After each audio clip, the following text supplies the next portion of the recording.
Hello everyone! In this video, we will learn how to show primary and secondary signatures in Delivery Challan. Let's get started. First, open your browser and visit www.sleekbill.in. Once the website loads, click on the Login button available at the top right corner of the screen. Now enter your registered email ID and password. After entering the details, click on the Sign In button.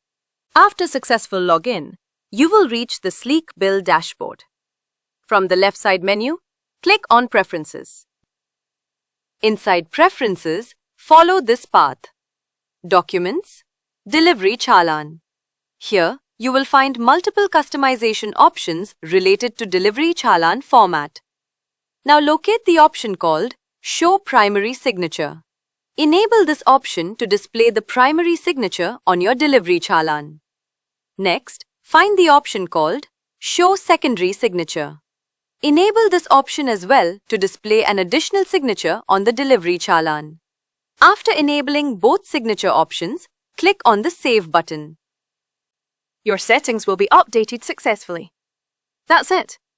Now your Delivery Challan will display both primary and secondary signatures during print and preview. If you enjoyed the video, please like and share it with others in need.